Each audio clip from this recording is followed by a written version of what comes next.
ओम गण गणपते नमः। जय माँ दुर्गे। मेरे चैनल पर आप सभी का स्वागत है।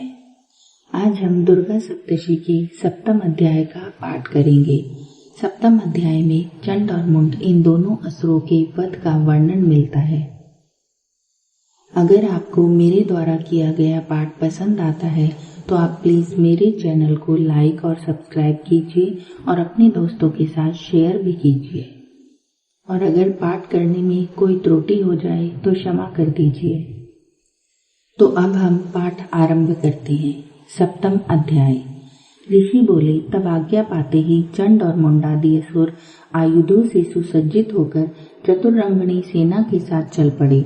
वहां पहुंचकर उन्होंने देखा कि हिमालय की ऊंची स्वर्ण की चोटी पर सिंह पर देवी जी बैठी हुई है और मंद मंद हंस रही हैं। इस प्रकार उसे देखकर पकड़ने की चेष्टा करने लगे। किसी ने धनुष चढ़ा लिया, किसी ने तलवार संभाल ली और कितने एक देवी जी के पास पहुंच गए। तब अंबिका जी उन शत्रुओं के प्रति क्रोध में आ गई। उस समय क्रोध के कारण उनका मुख काला हो गया। देवी जी के माथे पर कुटिल होकर भौएं तन गई। तब भयानक मुख वाली काली देवी तलवार और पाश लेकर प्रकट हो गई। उस समय अद्भुत सा खट्टवांग धारण किया हुआ था। नर मुंडमाला शोभित थी। चीते के चर्म की साड़ी पहनी थी। शरीर का मांस सूखा हुआ दिखाई देता था।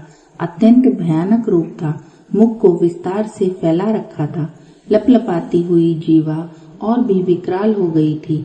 धसी हुई लाल लाल आंखें थी। गर्जना से सभी दिशाओं को उन्होंने भर दिया था। तब तो बड़े वेग से असुर सेना पर वो टूट पड़ी। बड़े बड़े असुरों को मारती हुई उनका भक्षण करने लगी। उन पार्श्व राक्षसों को, अंकुशधारियों को, महावत और योद्धाओं को, घंटे के साथ कितने एक हाथियों को एक ही हाथ से पकड़कर मुंह में डालने लगी। वैसे ही योद्धाओं को, घोड़ों के साथ रथों को और सारथियों को भी मुंह में डाल डालकर अत्यंत भयानक रूप से दांतों से चबाती जाती थी। किसी के केश पकड़ लेती थी तो किसी की गर्दन दबा देती थी। किसी को पैरों से दबोच देती थी तो किसी को छाती से धकेल कर मार गिराती थी।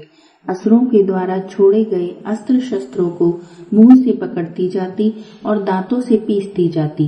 काली जी ने इस प्रकार बलवान दुरात्मा असुर की वह सारी सेना कुचल डाली। उस देवी ने तलवार से क्षण भर में असुरों की वह सारी सेना मारकर गिरा दी। यह देखकर चंड उस भयानक काल की ओर दौड़ा। इधर महासुर मुंड ने भी महाभयानक बाणों की वर्षा से और सहस्त्रों चलाए हुए चक्रों द्वारा उस भयानक आंखों वाली देवी जी को ढांप दिया। वे अनेकों चक्र देवी जी के मुख में प्रवेश करते हुए इस प्रकार दिखाई देने लगे जैसे बहुत से सूर्य बिंब बादलों के पेट में समाते जा रहे हों। तब तो जिनके भयानक मुख के भीतर जिनका देख सकना भी कठिन था, ऐसे दांतों के प्रकाश से दमकती हुई अत्यंत क्रोध में आकर भयानक गर्जना करती हुई वह काली भीषण अट्टहास करने लगी। हूं करती हुई बहुत बड़ी तलवार लेकर देवी चंड पर कूद पड़ी। उसे बालों से पकड़कर उसी तलवार से झट उन्होंने चंड का सिर काट दिया। तब चंड को इस प्रकार मरा हुआ देखकर मुंड देवी जी की ओर दौड़ा। कुपिता काली ने तलवार से मारकर पृथ्वी पर मुंड को गिरा दिया। बची कुची सेना भयभीत होकर इधर उधर भाग गई। इसके अनंतर काली जी ने चंड और मुंड के सिर हाथ में ले लिए और फिर भयानक अट्टहास करती हुई चंडिका के पास पहुंचकर बोली कि मैंने यह चंड और मुंड नामी महापशु आपको भेंट किए हैं। अब तो युद्ध यज्ञ में शुंभ और निशुंभ का आप स्वयं ही वध करना। ऋषि बोले, अपने सम्मुख लाए गए चंड और मुंड महासुरों को देखकर कल्याणी चंडिका काली से ललित वचन बोली कि हे देवी कालिके, क्योंकि तुम चंड और मुंड को लेकर मेरे पास आई हो, इस कारण लोक में तुम चामुंडा के नाम से विख्यात होगी। तुम्हारी चामुंडा नाम से ख्याति होगी। इस प्रकार ये चंड मुंड के वध का अध्याय अब समाप्त होता है। आशा करती हूँ कि मेरे द्वारा किया गया यह पाठ आपको पसंद आया होगा। जो कोई भी त्रुटि हो गई हो